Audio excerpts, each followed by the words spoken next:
Browns, Talking Birds. Made possible by the generous support of the Birdwatchers General Store, Orleans, Cape Cod. Birdwatchersgeneralstore.com. By Vortex Optics, with the VIP warranty, their unlimited lifetime promise to keep you and your optic covered.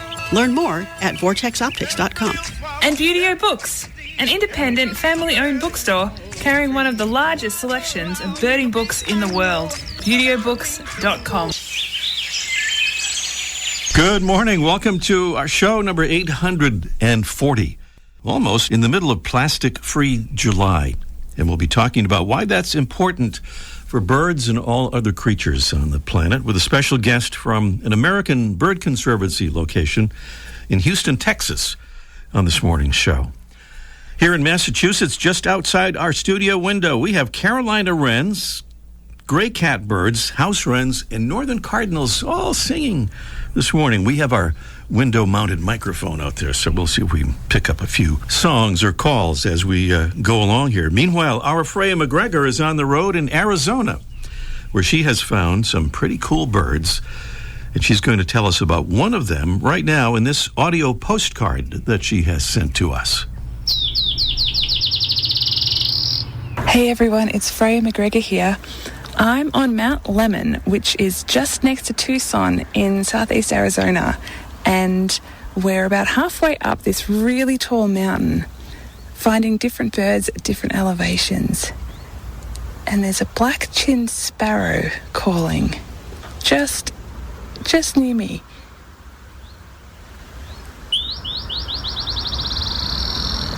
There it is. It's all grey.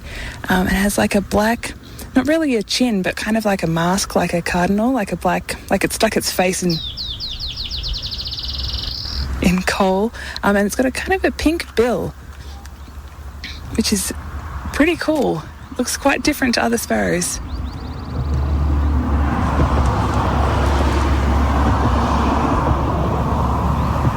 There's a few cars driving past because it's much, much cooler up here at a higher elevation than it is down in the desert where it is baking hot. And there's so many birds. It's awesome. Okay, bye. Our Freya McGregor there with her own personal black-chinned sparrow there out in Mount Lemmon, just north of Tucson, Arizona. Hey, well, here's something we're pretty excited about around here. It's our Talking Birds Flock Facebook group, which now has more than 300 members sharing photos and videos and thoughts and observations with one another about birds and nature. And it includes some amazing stuff like flock member Deb Eccleston's real-time bird drawings, in which we can watch her make a beautiful sketch of a bird and try to guess which bird she's creating as she goes through the process. Nice stuff, Deb. The flock is exclusively for Talking Birds listeners, and you can join at facebook.com. Just put Talking Birds Flock in the search bar there. Meanwhile, we search for the identity of this mystery bird. It's a preview of our mystery bird contest coming along a bit later on in this morning's show. Some clues. Our mystery bird is a stocky, nocturnal bird with a large head, a tiny bill, and a big mouth. It's very well camouflaged in colors of brown, black, and gray, with a white band across its throat. Our bird, which breeds mostly in the western half of the U.S. and down into Mexico, wintering in the southern part of its range, is found in grassy or shrubby areas where it feeds on night-flying insects. Clues in the sound and the prizes are as follows. From Droll Yankees, the Ruby Sipper Hummingbird Feeder. It's a perfect pairing of whimsical fun and practical performance with an eye-catching ruby red color, irresistible to hummingbirds. And we have a very cool new bonus prize this morning. It's 2 rolls of feather-friendly window collision tape to prevent birds from crashing into your windows. Each roll will cover 16 square feet. It's a highly effective solution, which is why feather-friendly products are used all over the world and are endorsed by leading bird conservation organizations. So we are really thrilled to have Feather-Friendly joining us here and providing that beautiful bonus prize. Here's a bird conservation story of the week. It concerns a story from our Freya McGregor's hometown of Melbourne, Australia, where the municipality of Knox has issued a rule that will require cats to be kept on owners' property 24 hours a day. The city council said the curfew will help keep cats safer, reduce the impact of nuisance cats on the community, protect wildlife and the environment, and help to manage feral cats. In Australia, it's said that feral cats kill about 2 billion birds, reptiles, frogs, and mammals each year and have contributed to most of Australia's 34 mammal extinctions. Some have objected to the new rule, but the City Council says feedback shows that more than 86% of people there are in favor of this. Nearly half of those are cat owners. A little royal salute music, please.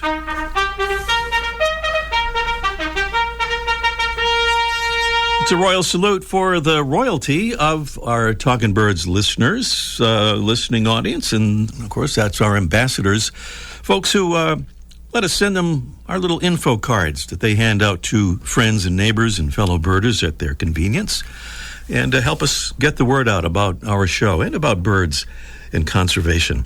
Thank you this morning to Allison W. from Hickory, North Carolina. She says, I am a mom and artist and art teacher, and my family and I love slow birding together. I discovered your podcast, and my 8-year-old son, Watson, declared we must become ambassadors. We love birds and learning, painting, and talking about them together. Thank you, Allison, and that great slow birding, really taking time to appreciate the birds that you're watching. And thank you to Andrea D. from Marion, Massachusetts. She says, I listen to the Talking Birds show every Sunday. It makes my day. I'm new to birds. I love to see and hear them. Thank you so much, Andrea, for those kind comments and for becoming the Talking Birds ambassador. Talking Birds listeners, we invite you to join the royalty of our audience and join our ambassadors family. We'll send you those little cards to hand out. Very easy to do and easy to sign up for. Just go to the Get Involved tab at the top of our website homepage. That's the Get Involved tab right there at talkingbirds.com. No G in talking, talkingbirds.com. Still to come on our show today, we'll talk with the American Bird Conservancy's Kelly Martin about July as Break Free from Plastics Month and why that's so important to birds and our planet in a webinar that they're creating. Plus, we'll catch up with Mike O'Connor in a Let's Ask Mike live segment, kind of about why you just might want to bring your bird feeders in for a while under certain circumstances. And up next, a bird that's a favorite from Minnesota to Monticello is today's Talking Birds featured feathered friend. Presented by Birdwatching Magazine. For more than a quarter century, Birdwatching has been North America's premier magazine about wild birds and birding. Long before Richard Nixon was president, there was another White House resident named Dick. He lived there in the early 1800s as a friend and companion of another U.S. president, Thomas Jefferson. Dick was not a member of the cabinet, but he lived in a cabinet among a spread of roses and geraniums. Margaret Bayard Smith, whose husband was a close friend of Mr. Jefferson's, said the president cherished this feathered friend with peculiar fondness, not only for the bird's talent as a singer, but also for his uncommon intelligence and affectionate disposition. And she said, this bird was the constant companion of the president's solitary and studious hours. President Jefferson once boasted in his notes on the state of Virginia that Great Britain had nothing to compare with this avian fellow's vocal abilities. Dick's scientific name was Mimus polyglottos, common name, northern mockingbird. The northern mockingbird is a medium-sized songbird with gray upper parts, pale gray underparts, a whitish chin and throat, large white wing patches that are clearly visible in flight, and a long gray tail edged in white. Despite its name, it's relatively new to the northern tier of U.S. states, having gradually expanded its range northward over the past half-century. Northern mockingbirds now breed from Maine to northern California, with population pockets well into Canada, and winter in the southern part of their range and down into Mexico. Northern mockingbirds add to their song repertoire all through their lives and may eventually learn up to 200 songs. They sing all day and into the night, and sometimes, especially during a full moon, all through the night. Nighttime singing is mostly done by males who still haven't found a mate. And if you missed the song of mockingbirds through spring and early summer, take heart. They usually resume singing from September through early November.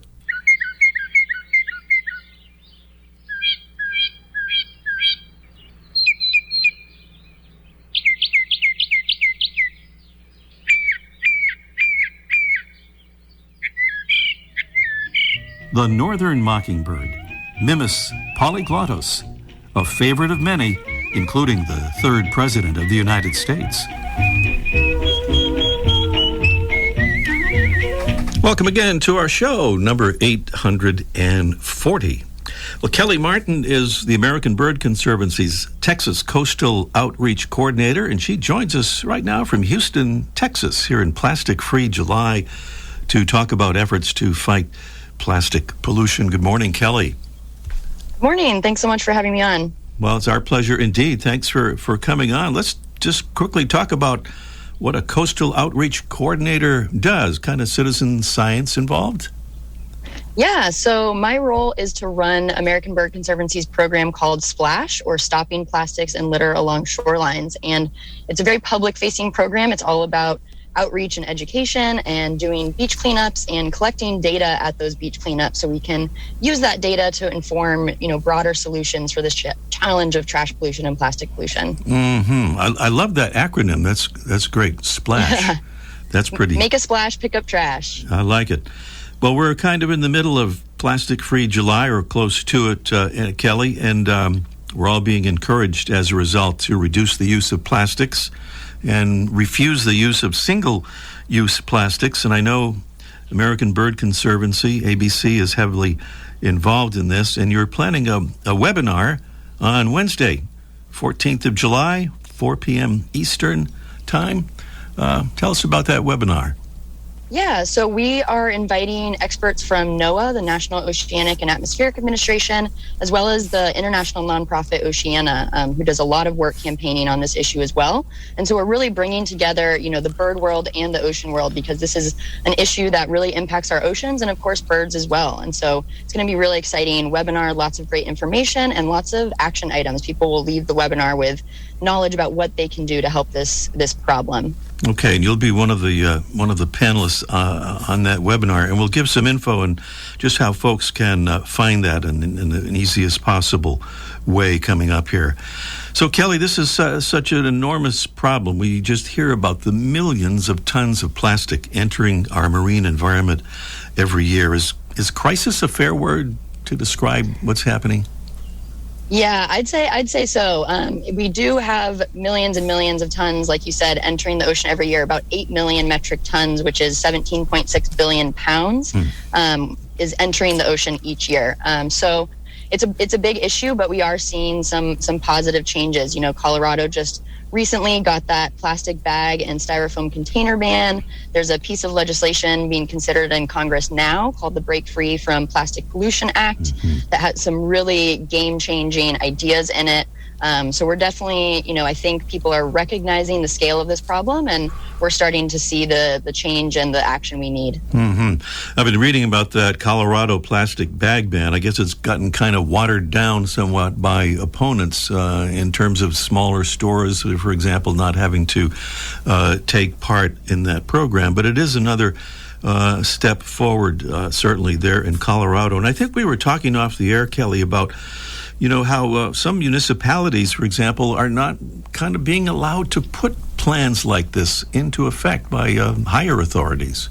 Yeah, so unfortunately, there are many states that have preempted local governments by putting into place bans on things like bag bans. So in the state of Texas, for example, where I am, you unfortunately cannot enact bag bans at the local level because the state, with the way the state law is written, you cannot do that. So unfortunately, there are some hurdles to overcome in terms of getting these types of policies into place. But I think there's a lot of energy and momentum behind this movement, because I think everyone, regardless of, their political beliefs or whatever it may be, can recognize that trash in our environment is an eyesore and a problem for human health, for wildlife health, just for everything.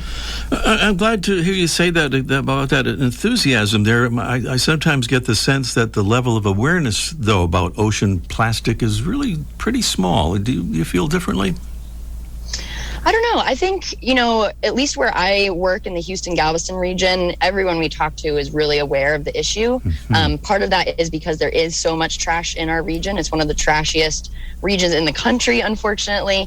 But I think there has been a lot of awareness raised through documentaries and through social media and through all of these different outlets.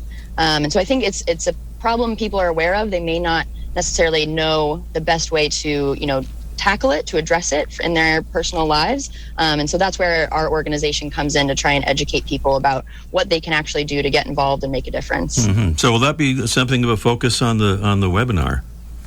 Yeah, so we'll talk a little bit about that. NOAA has a great citizen science project that people can get involved with, and they will be talking about that program. Oceana will talk more about the Break Free from Plastic Pollution Act, that piece of legislation that's currently being considered in Congress. And so people can learn about that and how they can, reach out to their members of Congress to ask them to support it.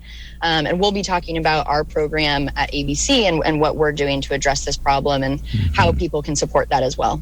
Sure. What do we know, by the way, about the status of that bill, Break Free from Plastic bill? Yeah, so it was introduced in previous Congresses, so it's been introduced before and unfortunately did not pass. So it's been reintroduced this year, and it may not pass this year, but some pieces of the bill can get picked up and put in other bills. That's often what happens in Congress, is a full bill is introduced and then they sort of pick and choose different parts of it to put into other bills, so it does parts of it pass. So I believe one part of it already has been included in another bill that did pass, and so hopefully, as the year goes on, we'll see more parts of it get picked up and pushed through Congress. All right, some hopeful notes there. And now the seminar. So Wednesday, July 14th, 4 p.m. Eastern. How can folks watch it? We want to watch it live, and anybody who can. You'd also have it recorded for those who can't watch, but live is better. I'll be certainly doing that this Wednesday. What's the best way for folks to find the seminar? Yeah, so we have posted about it on our social media pages, both the Splash social media pages, which you can find.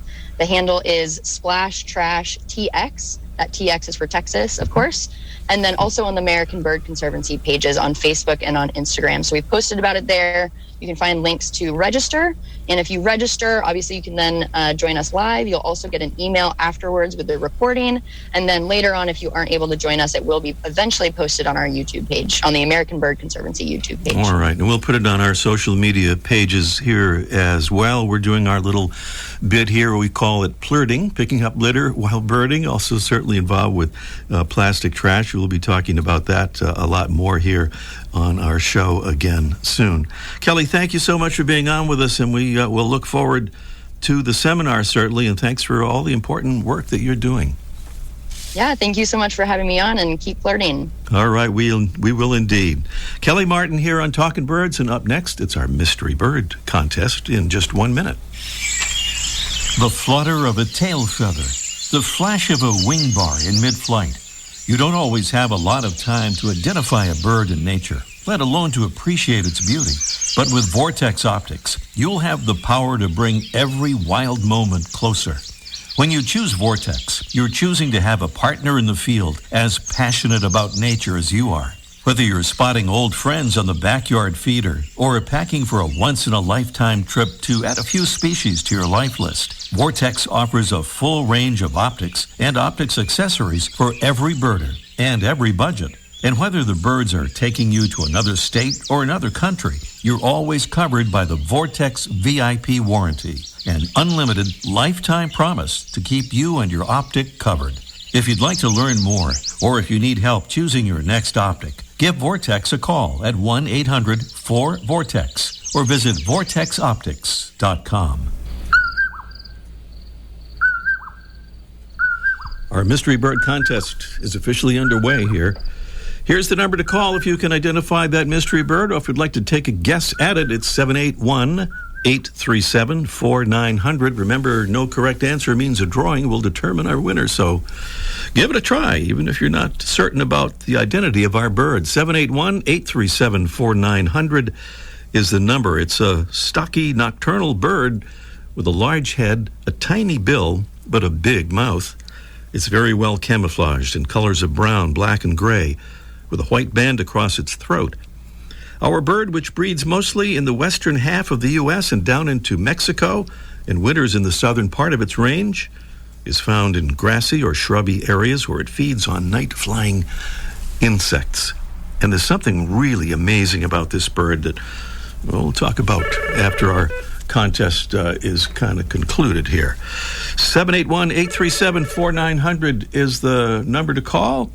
Our prizes include the Droll Yankees Ruby Sipper hummingbird feeder with that eye-catching ruby red color that hummingbirds can't resist, and our beautiful new bonus prize from our new friends at Feather Friendly, 2 rolls of Feather Friendly window collision tape to prevent birds from crashing into your windows. Each roll will cover 16 square feet, so you can get some really good coverage and some really good protection for birds that might otherwise be injured. So those are the prizes. Again, the number is 781-837-4900. Call us as soon as you can. Meanwhile, we'll check in with Mike O'Connor down in Cape Cod. It's Let's Ask Mike Live in just 1 minute.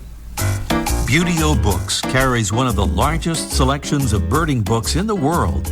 New, used, and rare books covering everything from backyard birding to general ornithology.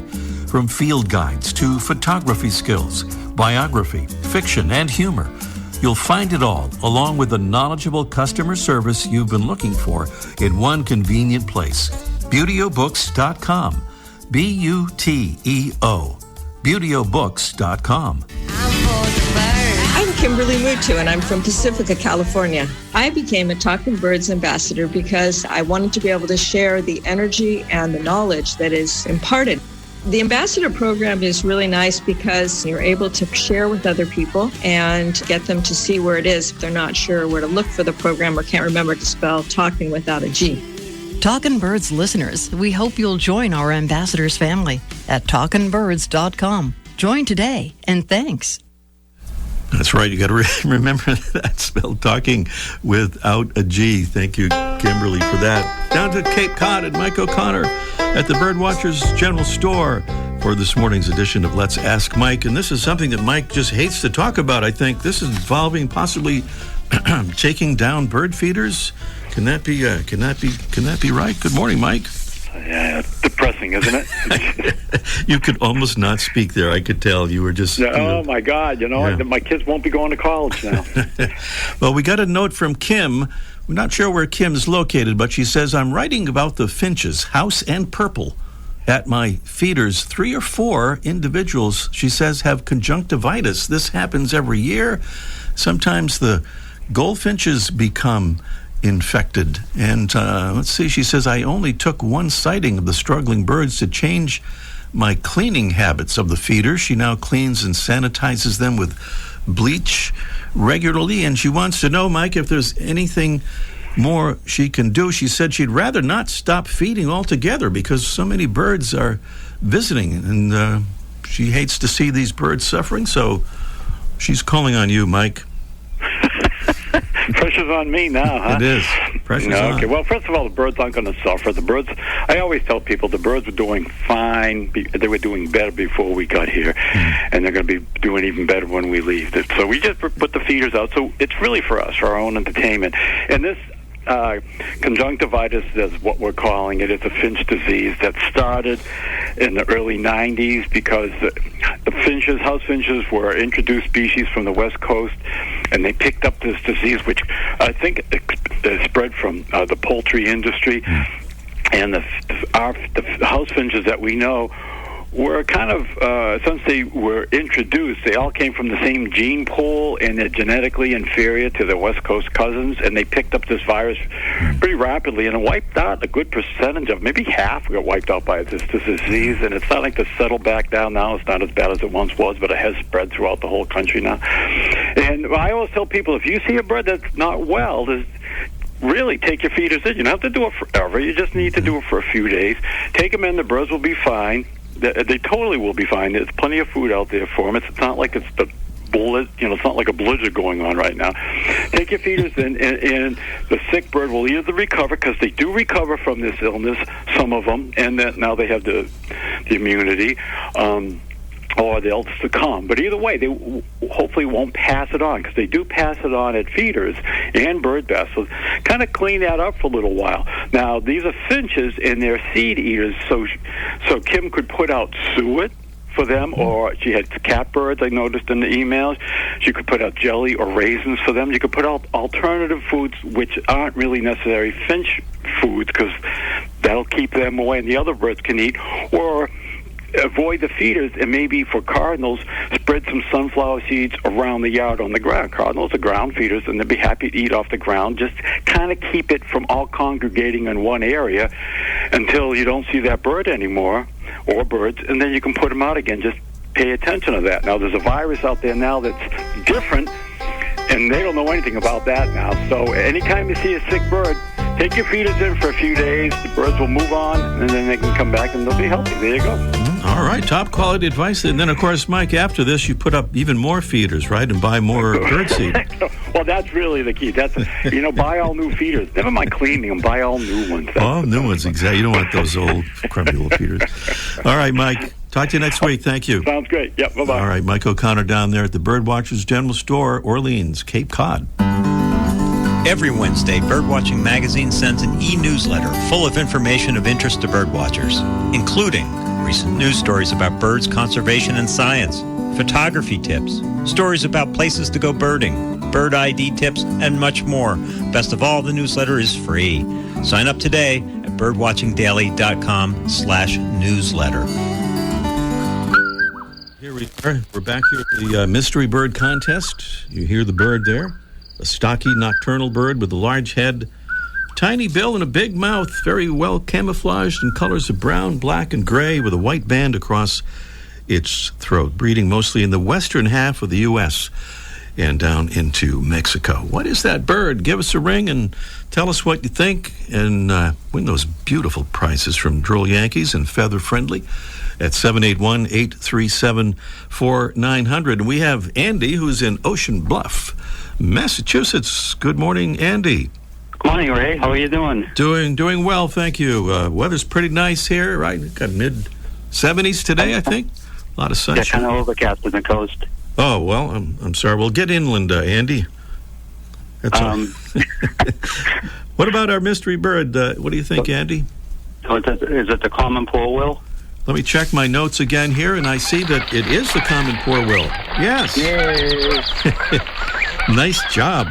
That thing that I mentioned about what's so unusual about this bird is that it can slow its metabolic rate down so low in cold weather that some people say it actually hibernates. I think there's still a little bit of question about that, but it's pretty fascinating. Andy, stay on the line and we'll take care of stuff, okay? All right. Thank you, Ray. Thank you so much. We listen to you all the time. Oh, thank you. Thank you, Andy. Right now, before we go, you may be asking yourself, will birds and bats avoid an otherwise desirable area if it's noisy there?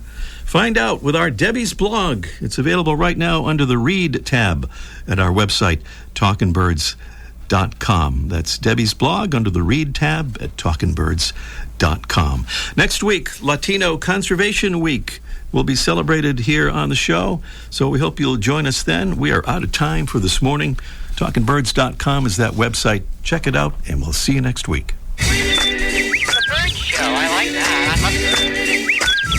Ray Brown's Talkin' Birds. Made possible by the generous support of the Birdwatchers General Store, Orleans, Cape Cod. Birdwatchersgeneralstore.com. By Vortex Optics with the VIP warranty. Their unlimited lifetime promise to keep you and your optic covered. Learn more at vortexoptics.com. And Buteo Books, an independent family-owned bookstore carrying one of the largest selections of birding books in the world. ButeoBooks.com.